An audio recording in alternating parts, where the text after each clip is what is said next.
Hello my dear students, आज अपन लोग एक बहुत इंपॉर्टेंट टॉपिक डिस्कस करने जा रहे हैं। रिलेशन बिटवीन गिव्स free energy change and reduction potential of the cell. लेकिन उससे पहले मैं आपको कुछ कंडीशन बताना चाह रहा हूँ। पिछला इक्वेशन आपने देखा था नस्ट इक्वेशन का। नेक्स्ट उसके बाद का लेक्चर आपने देखा नस्ट इक्वेशन कैसे निकालेंगे for hydrogen electrode, how to calculate pH by the help of EMF of the cell. तो आज हम लोग एक नेक्स्ट टॉपिक डिस्कस करने जा रहे हैं, रिलेशन बिटवीन गिव्स free energy change and E cell. लेकिन उससे पहले स्टार्ट करेंगे हम लोग गिव्स फ्री एनर्जी से, जहां से आप आसानी से चीजों को समझ सकते हो, क्योंकि कॉन्सेप्ट उसी के थ्रू निकल के आ सकता है। अगर आप थोड़ा उसके कॉन्सेप्ट को समझ लिए, आप सोच रहे होंगे सर क्या होगा कंडीशन। देखिए इधर सबसे पहला कंडीशन गिव्स फ्री एनर्जी।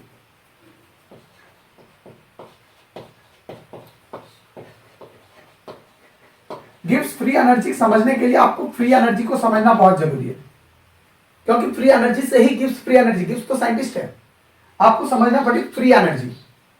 सोचिए जरा, मैं लिख रहा हूं कंडीशन कि हमने एक सिस्टम लिया है, यह एक सिस्टम क्लियर है। एक सेल लिया, इस सेल के पास टोटल एनर्जी जो है वो 10 किलो जूल की एनर्जी है। क्लियर। अगर ये सेल वर्क करेगा तो ये टोटल की टोटल एनर्जी तो काम करने में खर्च नहीं कर सकता। कोई भी सिस्टम जो है वो अपने टोटल स्टोर्ड एनर्जी को वर्क में कम यूजफुल नहीं कर सकता, यूज नहीं कर सकता। अगर आप अपने टोटल स्टोर्ड एनर्जी को वर्क करने में यूज कर दिए तो ये जिंदगी ना मिलेगी दोबारा। क्लियर है। इसलिए जितनी एनर्जी इसके पास स्टोर है, ये टोटल का टोटल एनर्जी है, वर्क करने में यूज नहीं कर सकता। मैं मान रहा हूं ऐसा कि ये टोटल एनर्जी का 60 किलो जूल एनर्जी वर्क करने में खर्च कर सकता है। तो टोटल एनर्जी का कितना एनर्जी वर्क करने के लिए फ्रीली अवेलेबल है? 60। इसका मतलब ये हुआ कि यही है इसका गिव्स एनर्जी, ये है गिव्स एनर्जी। क्लियर है। सो डेफिनेशन निकल क्या आया? डेफिनेशन क्या निकला कि the energy which is freely available for doing the useful work, वो एनर्जी जो यूजफुल वर्क करने के लिए फ्रीली अवेलेबल है, वही कहलाएगा क्या? Gives free energy. क्लियर है कंडीशन। अब मैं इसी कंडीशन को बोल रहा हूं कि सेल ने वर्क करना शुरू किया। मान लो थोड़ा देर बाद वर्क करता गया। अब हम रेट कर रहे हैं कि अब जो एनर्जी बचा वो 50 किलो जूल का एनर्जी बचा। कितना एनर्जी? 50 किलो जूल का। तो इसने कितना वर्क किया? 10 किलो जूल का। कैसे आपको वर्क पता चला? 60 माइनस 50। क्लियर है। मतलब 10 किलो जूल का वर्क किया इसने। अगर आप यहां पे देखेंगे अब एनर्जी कितना बचा है? 50 किलो जूल का।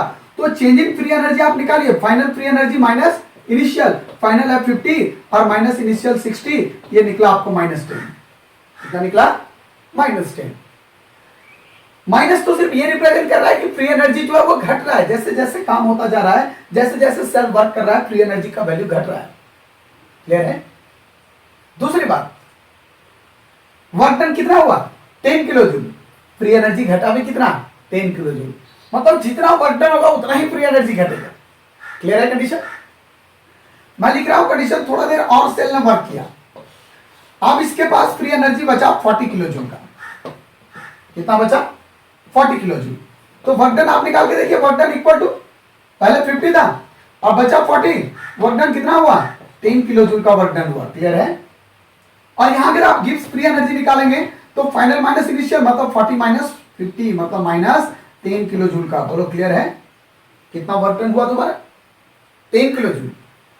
एनर्जी घटा भी कितना? 10। सो कॉन्सेप्ट बहुत इंपॉर्टेंट कॉन्सेप्ट निकल के आया कि सर जितना वर्क डन होगा सेल के द्वारा उतना ही फ्री एनर्जी घटेगा। मतलब एक बहुत बहुत इंपॉर्टेंट कॉन्सेप्ट हमें मिला। कॉन्सेप्ट क्या मिला?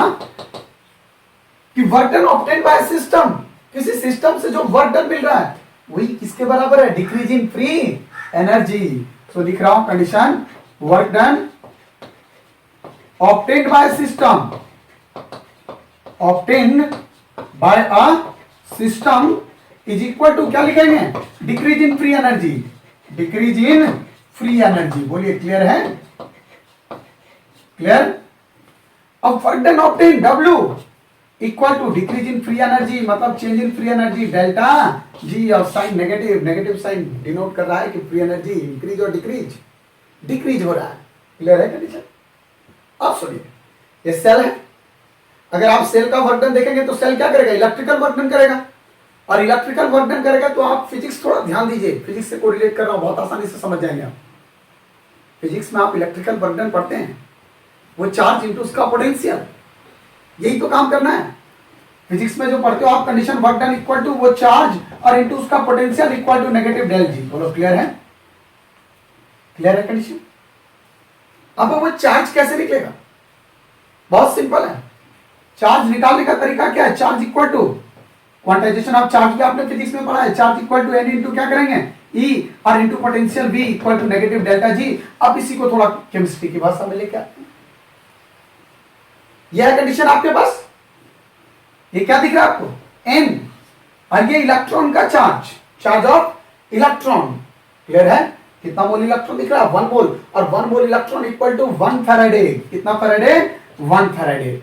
और वोल्ट नहीं लिखेंगे यहाँ पे, पोटेंशियल नहीं, electrode potential, E cell. Clear है? Equal to minus del G. So del G equal to minus को इधर ले आइए आप, minus N F E cell. बहुत इंपॉर्टेंट कंडीशन आपको मिला, किताबों में डायरेक्ट कंडीशन लिखा होता है, पर मैं समझ रहा हूं आपको क्लियर हो गया होगा कंडीशन की कैसे एग्जैक्टली ये फॉर्मूला हम लोग लिखते हैं, del G equal to minus N F E cell. Clear है कंडीशन? क्लियर है? अब कंडीशन सुनना, del G equal to minus N F E cell. Del G क्या है? Changing free energy. N number of electron transfer, F से F two plus, 2 electron transfer, N का value 2। Copper से copper 2 plus, 2 electron transfer, N का value 2। Clear है? F Faraday, Faraday का value आपको पता है 96500 कूलम, और ये E cell, EMF of the cell. Clear है कंडीशन? Very good. अगला कंडीशन क्या बोलने जा रहा हूं, देखिएगा ध्यान से, बड़ा इंपॉर्टेंट कंडीशन लिख रहा हूं, 3 डिफरेंट केसेस में बना रहा हूं।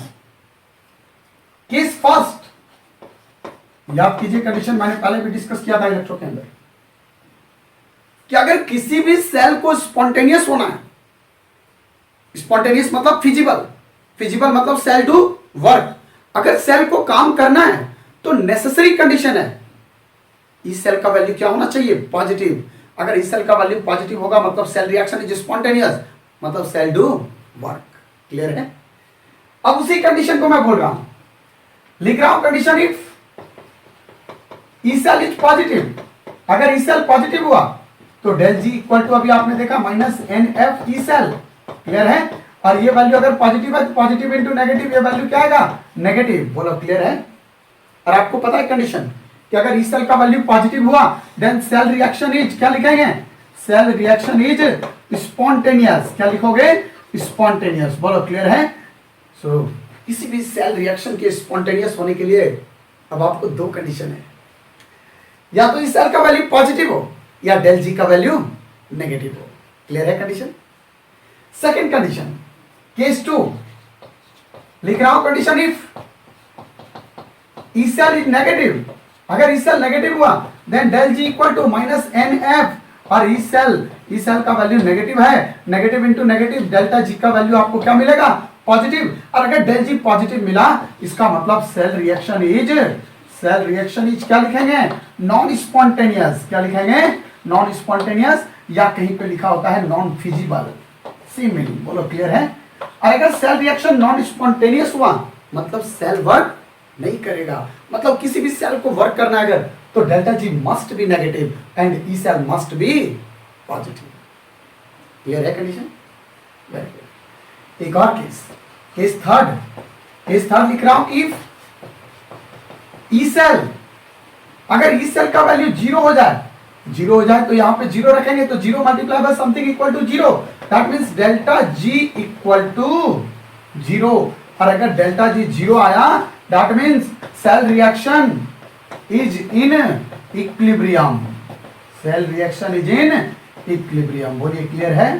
तो 3 कंडीशन हमने देखा, ई सेल का value positive then delta G negative, और अगर डेल्टा जी नेगेटिव हुआ then cell reaction is spontaneous, और सेल रिएक्शन इज फिजिबल, मतलब सेल डू वर्क। और सेकंड कंडीशन मैंने बोला डेल्टा जी का वैल्यू अगर पॉजिटिव हुआ देन सेल रिएक्शन क्या होगा? नॉन स्पॉन्टेनियस, मतलब सेल वर्क नहीं करेगा। क्लियर है? और अगर डेल्टा जी जीरो हुआ मतलब cell reaction is in equilibrium. Clear है कंडीशन? क्लियर?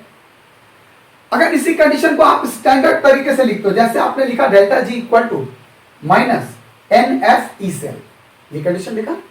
अगर आप स्टैंडर्ड कंडीशन पे इसको लिखेंगे, लिख रहा हूं कंडीशन एट स्टैंडर्ड कंडीशन, अगर आप स्टैंडर्ड कंडीशन पे लेंगे तो डेल जी नहीं लेंगे, del G naught standard gives free energy change.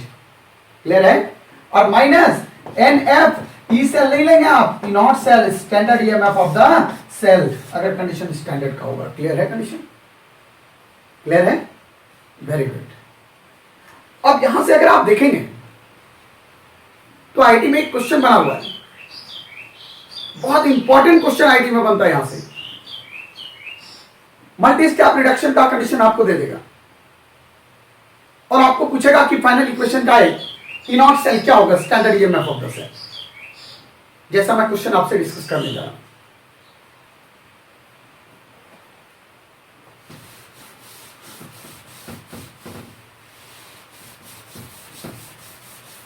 बहुत बहुत इंपॉर्टेंट कंडीशन, बहुत इंपॉर्टेंट। ऐसा क्वेश्चन अगर एग्जाम में भी बहुत ज्यादा देखे जाते हैं, जनरली बच्चे गलती करके आते हैं क्वेश्चन को। मैं आपको क्वेश्चन का एक थोड़ा एग्जांपल बता रहा हूं, कंडीशन देखिएगा, बहुत इंपॉर्टेंट।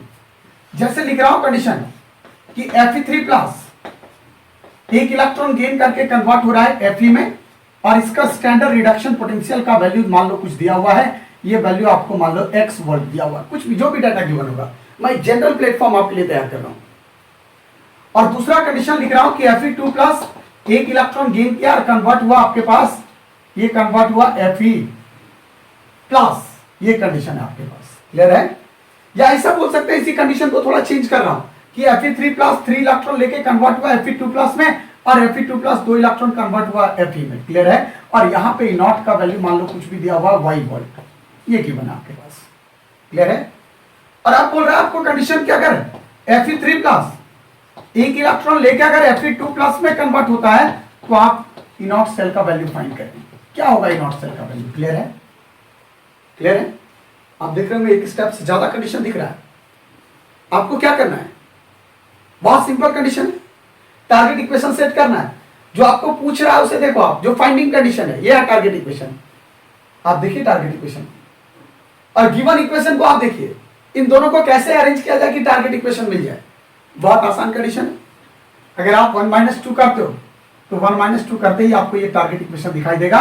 मैं इस इक्वेशन को मान रहा हूं टारगेट इक्वेशन, ये लिख रहा हूं टारगेट इक्वेशन। क्लियर है? तो बहुत सिंपल कंडीशन क्या है, इसको इक्वेशन 1 लिख रहा हूं और इसको लिख रहा हूं 2 और इसको लिख रहा हूं टारगेट इक्वेशन 3। सो अगर आपको ये टारगेट चाहिए इन दोनों से तो कैसे मिलेगा, 1 - 2 1 - 2 कर तो देखो यही बचेगा आपके पास। क्लियर है? अगर आप 1 - 2 करते हो तो इक्वल टू क्या बचेगा आपके पास 3। तो 1 में ई नॉट का वैल्यू x है और 2 में ई नॉट का वैल्यू y है, तो ये बनेगा थर्ड का ई नॉट का वैल्यू। बोलो क्लियर है?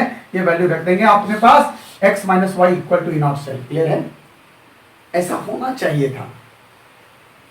मैं आपको इसलिए नेगेटिव चीजें बता रहा हूं ताकि आपको ध्यान रहे, आप दोबारा गलती ना करें। ऐसा कंडीशन बनना चाहिए था लेकिन एग्जैक्टली ऐसा नहीं होगा।